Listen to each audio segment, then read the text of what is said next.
Nous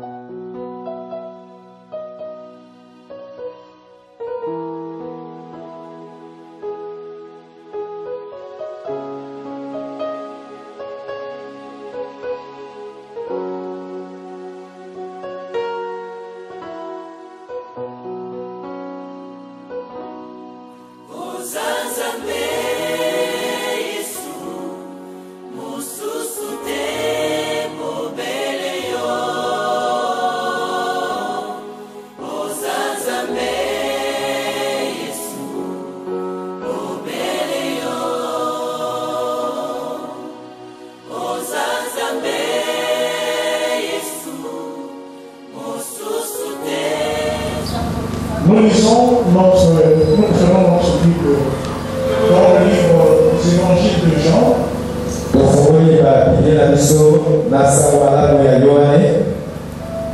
Nous allons peut-être tous nous lever pour lire la parole. Nous lisons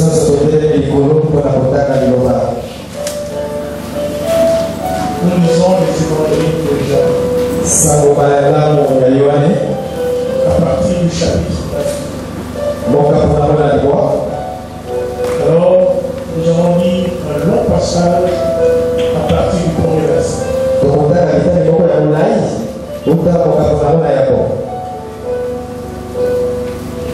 Nous intitulons notre message Dieu transforme nos vies. Dieu transforme nos vies. Comme Jésus passait, il vit un homme aveugle dès sa naissance. Et ses disciples lui demandaient, Maître, qui a péché?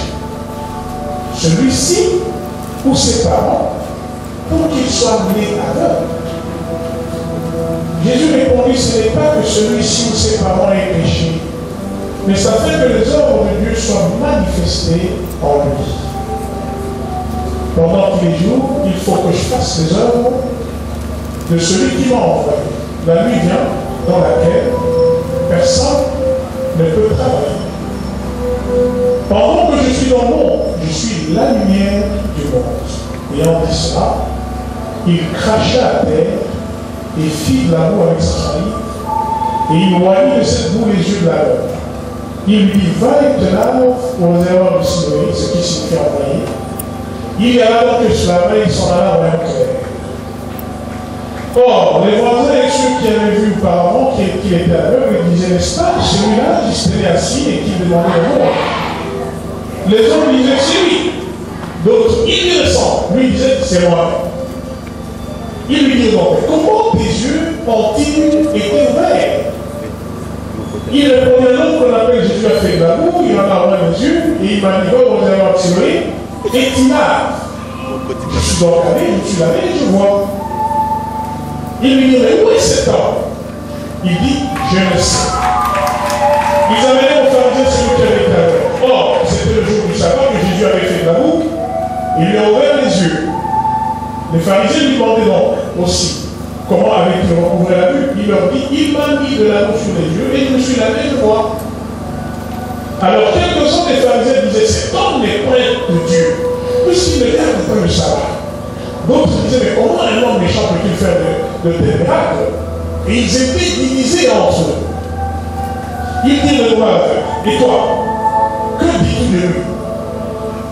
De celui qui t'a ouvert les yeux? Il répondit, c'est un prophète. Mais les Juifs ne crurent point que cet homme lui était aveugle et qu'il lui recouvrait la vue, jusqu'à ce qu'il dût faire venir ses parents. Et il les interrogeait en disant, est-ce là votre fils que vous dites être né aveugle? Comment donc voit-il maintenant? Ses parents lui répondirent, nous savons que c'est notre fils et qu'il est né aveugle. Mais nous ne savons comment il voit maintenant. Et nous ignorons qu'il a ouvert les yeux. Il a de l'âge d'interroger, il parlera de lui-même, de ce qui le concerne. Ses parents disent cela parce qu'ils craignaient les Juifs, car les Juifs avaient déjà arrêté que si quelqu'un reconnaissait Jésus pour le Christ, il serait chassé de la synagogue. C'est pour cela que ses parents répondirent, il a de l'âge d'interroger. Ils appelèrent voir pour la deuxième fois cet homme qui avait été aveugle. Et lui dit, donne gloire à Dieu, nous savons que cet homme est un pécheur.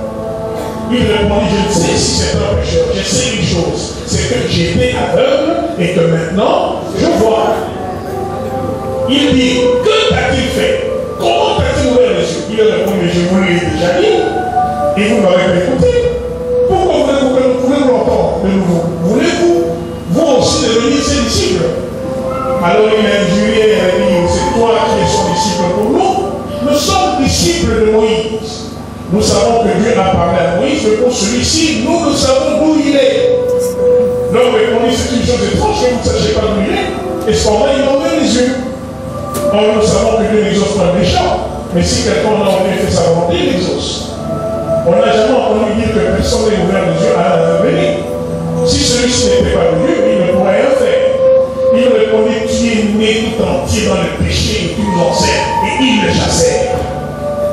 Jésus, après qu'il l'avait chassé et a rencontré, lui dit, crois-tu au Fils de Dieu? Il répondit, où est-il Seigneur? Afin que je croie en lui. Et Jésus lui dit, tu l'as vu. Et c'est lui-même qui te parle. Alors il dit, je crois Seigneur. Et il se prosterna devant lui. Et Jésus dit, je suis venu dans ce monde pour rendre le jugement, en fait que ceux qui ne voient pas le voient, et ceux qui le voient deviennent aveugles. Nous disons Amen à la parole de Dieu. Amen. On peut se mettre. Nous allons nous saluer les deux mains.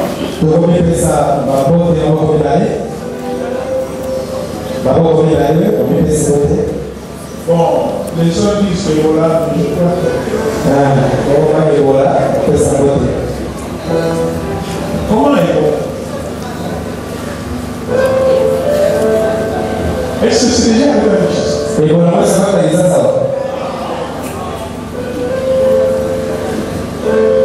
J'ai dit, puisque nous servons le Seigneur,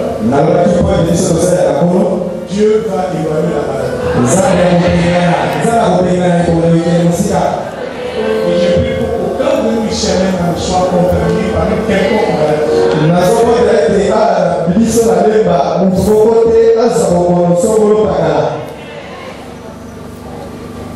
Donc, bien aimé, nous allons parler ce matin, si Dieu nous donne le temps, de Jésus qui transforme nos vies. L'une des missions dévolues à notre Seigneur, c'était de transformer la vie de ceux qui étaient ses disciples. Dieu nous prend là où nous sommes et nous amène là où il veut nous amener. Dieu nous prend en bas et il nous amène en haut. Dieu nous tire de la médiocrité et nous amène vers l'excellence. Dieu nous tire de l'ignorance pour nous amener à la connaissance. Dieu transforme notre être tout entier. Le corps, l'âme et l'esprit. Nous entrons avec une certaine connaissance approximative. Et quand nous sommes exposés à l'évangile, nous recevons l'intelligence de Dieu, nous recevons la sagesse de Dieu, nous nous transformons. Nous quittons de plus en plus le monde, sa manière de faire et sa manière de penser, pour aller vers la pensée selon Christ. Nous commençons à disparaître en tant qu'homme jamais, en tant qu'homme animal, et nous commençons à devenir de plus en plus des hommes et des femmes spirituels. Nous commençons à analyser les choses, non plus seulement du point de vue humain, nous analysons les choses du point de vue spirituel. Dieu est venu pour ça. Dieu est venu ce matin pour te relever, pour te prendre là où tu es, là où les circonstances, là où la sorcellerie, là où l'envoûtement t'ont placé, t'ont neutralisé, pour que tu quittes là-bas et que tu ailles là où voudrais que tu sois. Amen. Amen. Dans la Bible, nous voyons que le passage commence par nous dire quand Jésus passait, il vit un homme aveugle dès sa naissance. Jésus passait et il vit. C'est-à-dire que ce passage, ce côté-là, était à deçà. Ce n'était pas un passage par hasard. Bien-aimé, dans le Seigneur, il n'y a rien de hasard. Tu n'es pas sculpté par hasard. Tu n'es pas dans cette église de cité de l'échangeur par hasard. Tu n'as pas reçu Christ dans ta vie par hasard.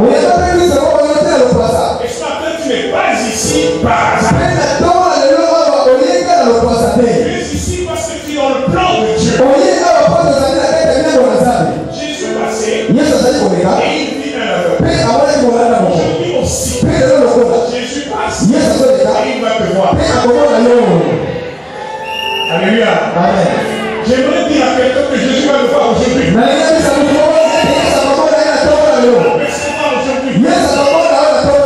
Jésus va s'occuper de lui.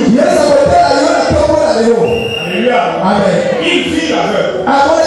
C'est-à-dire, bien-aimé, que Jésus connaissait déjà cet aveugle. Et la Bible nous dit que c'est un aveugle de naissance.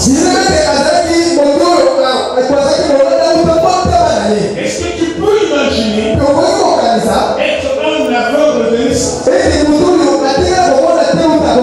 C'est quelqu'un qui n'a jamais vu la lumière. C'est quelqu'un qui ne connaît pas la couleur. C'est quelqu'un qui n'a jamais vu le visage de sa mère ni de son père. C'est quelqu'un qui ne sait pas comment quelqu'un se présente. Amen. Il n'a jamais vu le coucher du soleil. Il n'a jamais vu les fleurs, les papillons, les oiseaux. Il n'a pas participé, n'est-ce pas, à la joie de voir tous ces beaux spectacles que nous présente, n'est-ce pas, la forêt, les fleuves, la rivière, les mers, tout ça.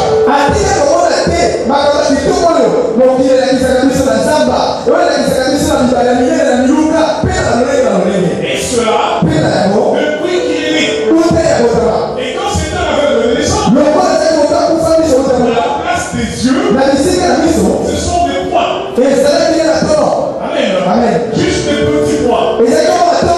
Parce que ses yeux ne fonctionnaient plus. Et ses yeux n'ont jamais fonctionné. Bien-aimé, lorsque je dis toujours ces choses, ça nous permet de comprendre comment nous sommes privilégiés. Lorsque nous naissons, avec tous nos organes vitaux en fonction. Amen. Tu n'es pas aveugle. Tu vois la couleur, n'est-ce pas, de la veste. Tu aperçois la couleur de ma chemise. Parce que tu vois. Merci le Seigneur parce que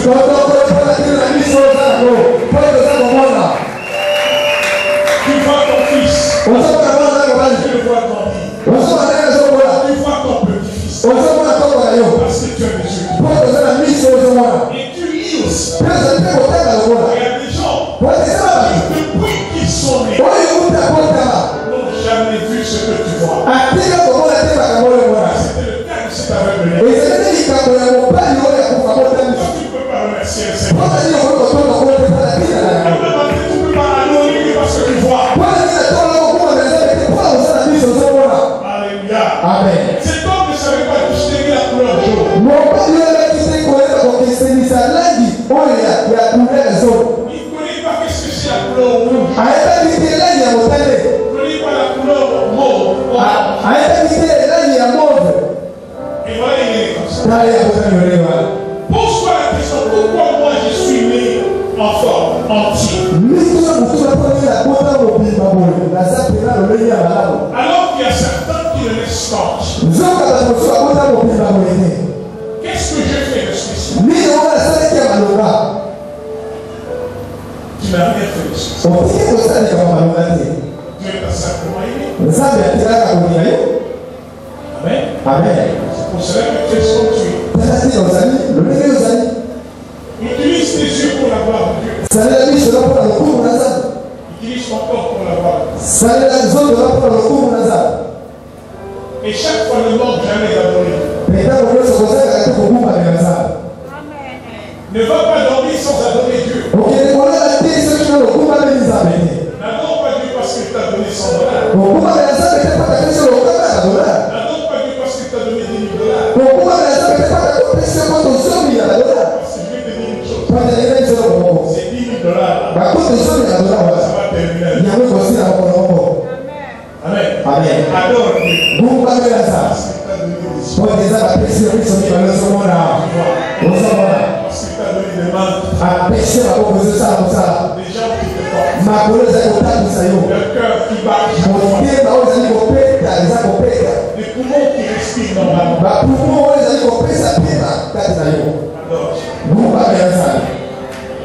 Alléluia. Amen. Alléluia. Amen. Bien-aimé dans le Seigneur. Voilà cet aveugle qui était là où Jésus devait passer. Maintenant, ses disciples lui posent une question. Qui a péché? Celui-ci ou ses parents? Pour qu'il soit né aveugle. Alors, dans l'entendement des disciples, si quelqu'un naît avec une malformation, c'est parce que ses parents ont péché. Dans l'entendement des apôtres, si un bébé naît avec des malformations, c'est que ce bébé-là aussi a péché. Amen. Amen. Maintenant, nous nous posons la question. Est-ce que les bébés peuvent pécher déjà? Pour qu'ils puissent naître avec une malformation. Pour que le péché du bébé lui vale justement sa maturité. Amen. Amen. Est-ce que les enfants, quand ils naissent, pêchent-ils? Amen. Amen. Mais les apôtres ont posé une question. Et ça nous interpelle aussi. Donc nous sommes en train de voir. Parce que Jésus lui répond. Jésus leur a répondu. Ce n'est ni son père qui a péché, ni lui-même qui a péché. Quand Jésus répond comme ça, nous comprenons que Jésus aussi confirme qu'il arrive que les bébés pêchent. Amen. Parce que Jésus répond, ce n'est pas le bébé qui a péché. Pour cette fois-ci, cette infirmité n'est pas due au péché des parents, ni au péché du bébé. Sous-entendu, les autres fois, ça peut être cela. Alors nous nous posons la question. Un bébé peut-il pécher? Amen. Là, ça devient grave. Nous voyons que la vie ne commence pas à la sortie, n'est-ce pas, du sein maternel. Mais nous comprenons que la vie commence dès qu'une personne qui est dans le sein maternel et même avant qu'il ne soit dans le sein maternel. Parce que quelque part, Dieu dit à Jérémie, avant que tu sois conçu dans le sein de ta mère, moi je t'avais déjà établi prophète des nations. Nous sommes d'accord? Avant que cette personne ne soit conçue dans le sein de sa mère, alors spéculons un peu. Avant que la maman de Jérémie ne rencontre le papa de Jérémie, quand le papa de Jérémie était encore célibataire, il n'avait aucune idée de marier la maman de Jérémie. Dieu connaissait déjà Jérémie. Vous êtes d'accord avec moi? Donc Dieu avait connu Jérémie avant que son père et sa mère ne puissent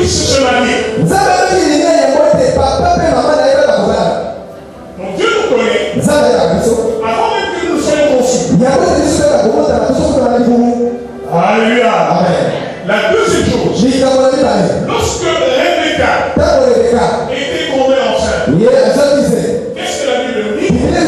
Rebecca avait des grossesses douloureuses. Il lui en est tellement malade. Il est allé dire à Dieu, Seigneur, mais pourquoi est-ce que je suis tombé enceinte? Parce que cette grossesse est en train de me faire souffrir. Le Seigneur lui a dit, il y a deux nations qui sont en train de se battre dans ton sein. Est-ce que les enfants étaient sortis? Amen. Et étaient-ils déjà sortis? Mais dans les seins de leur mère, Jacob et Isaïe avaient commencé déjà à se battre. Jacob, Isaïe a frappé Jacob. Et il a commencé à le renverser. Jacob aussi a répliqué. Il s'est retourné. Et il a renversé Isaïe. Est-ce que j'exagère? Comment vous me regardez comme ça? C'est la Bible qui dit qu'il y a deux nations qui se battent dans les seins. Les deux nations, c'était des fédérés. Il n'était pas encore sorti. Mais qui se bagarre? Bon, mais la bagarre, c'est bon.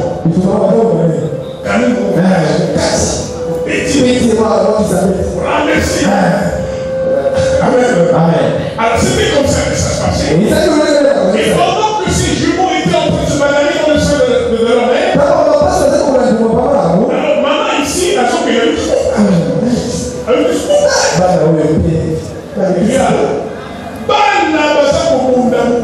c'est la maman qui en souffrait. Elle est allée se plaindre auprès de Dieu. Cette grossesse me fait souffrir. Dieu dit non.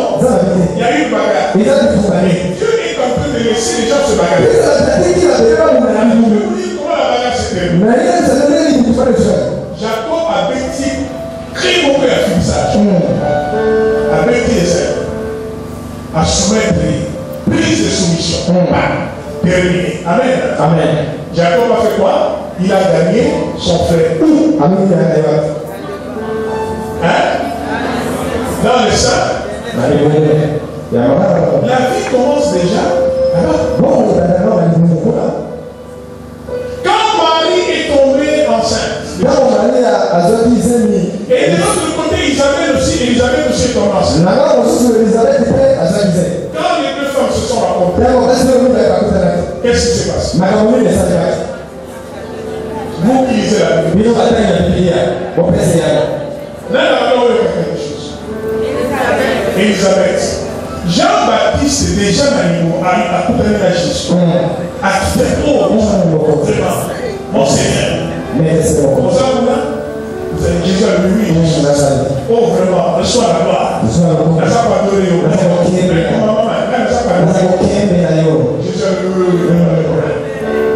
Alléluia. Alors, bon, rendez-vous quand on y va. Il n'y a pas de problème. Il dit déjà, ça va se planifier. Repos. Ça s'est passé où? Alléluia. C'est comme ça qu'il y a certains enfants qui naissent déjà tristes parce que ses parents ont tout fait pour pouvoir avorter. L'enfant a ressenti déjà le mépris de la part de ses parents.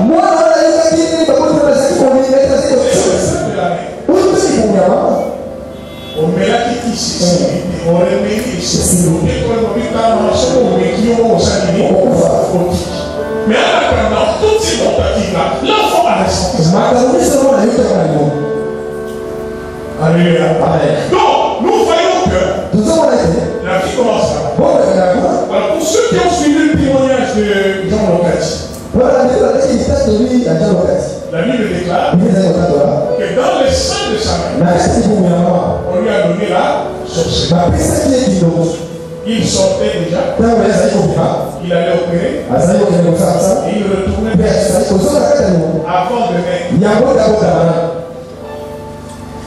Ils sont d'accord.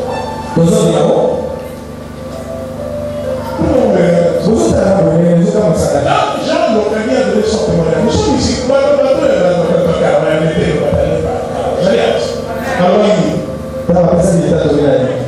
Un voisin a dit par son nom. Et il n'est pas né la nuit, il est né le jour. Et quand il a commencé à dormir, on lui a ouvert les yeux. Alors il a compris que la personne qui venait de prendre, c'était en réalité son nom. Alléluia. Bien aimé, la vie commence avant la conception. Mais il y a certaines choses qui se déterminent dans le sein de sa mère. C'est ainsi que une femme qui se plaint toujours de sa grossesse peut-être douloureuse risque au travers de ses paroles affecter l'enfant qui naîtra. Je n'en prie, parents, bénis la grossesse. Parle à cet enfant qui est dans ton sein. Dis-lui des bonnes choses. Et quand il sortira, son caractère également sera imprégné de bonnes paroles que tu auras prises. Amen. Jésus a dit non. Ce ne sont pas ses parents qui ont péché. Ce n'est pas lui qui a péché. Mais que les œuvres de Dieu soient manifestées. Alléluia. Amen. Bien aimé, qu'est-ce que ça nous apprend? Ça nous montre que il y a certaines situations que Dieu maintient et permet comme telles. Amen. Ces situations, Dieu les permet. Pourquoi Dieu permet cette situation? C'est pour qu'un jour, il fasse éclater sa gloire. Dieu a permis que cet homme reste pendant très longtemps aveugle-né. Dieu a permis à ce que l'on donne un nom à cette personne. Dieu a permis à ce qu'on considère cette personne comme telle. Bien sûr, aveugle-né, une personne méprisable. Une personne que la vie a arraché, n'est-ce pas, et certains biens. Une personne avec handicap sérieux. Une personne diminuée physiquement. Une personne qui n'a pas trop de considération dans la société. Imagine-toi pendant tout ce temps-là, on a eu à faire des commentaires sur cette parole. C'est Dieu qui avait permis. Laisse-moi te dire ce matin. Il y a certaines situations, certaines conditions que tu es en train de traverser. Ce n'est pas à cause de la sorcellerie. Ce n'est pas à cause d'une malédiction. Mais c'est tout simplement que Dieu a permis cela. C'est Dieu qui a permis. Dieu qui permet. Dieu aussi qui va soulever, n'est-ce pas, l'exception. C'est ainsi que Dieu également va mettre fin à ce qu'il a permis pendant très longtemps.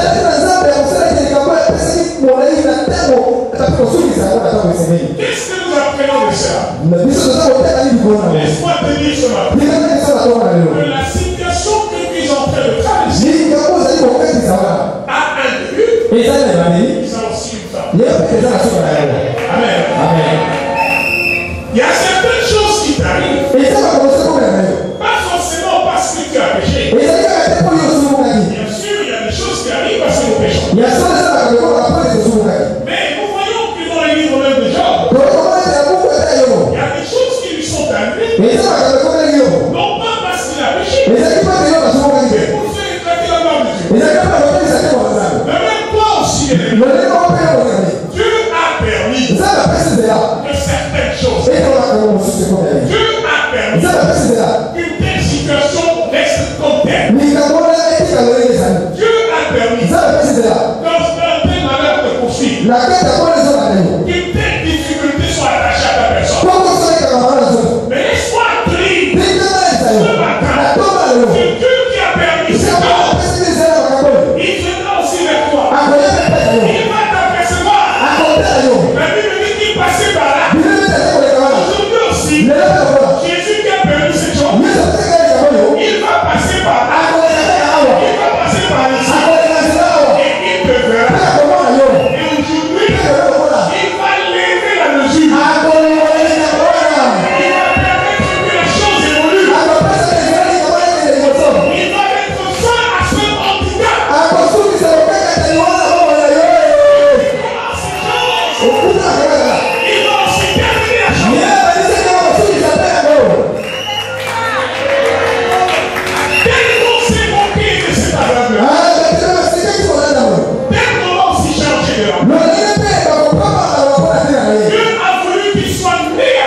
péché. Ce n'est pas parce que lui-même a péché, mais c'est pour faire éclater la gloire de Dieu. J'aimerais dire à quelqu'un aujourd'hui, Dieu veut faire éclater sa gloire. Dans ta vie, Dieu t'a pris ton courage. Dieu t'a pris ton élément d'expérimentation. C'est comme ça qu'il t'a maintenu dans ce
Yeah.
j'aimerais dire à une personne n'aie pas peur. Même quand tout sombre devant toi, appuie-toi sur ce Jésus. Un jour il s'élèvera.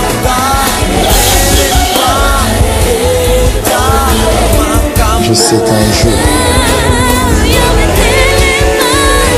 il s'élèvera.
J'aimerais dire à une personne n'aie pas peur. Même quand tout sombre devant toi, appuie-toi sur ce Jésus. Un jour il s'élèvera.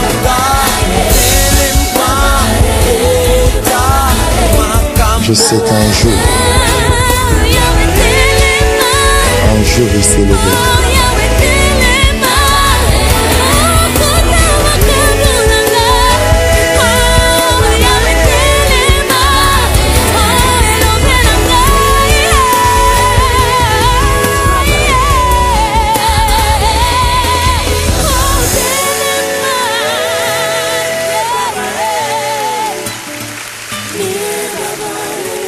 S'il te plaît, lève-toi, Seigneur. Merci, Seigneur.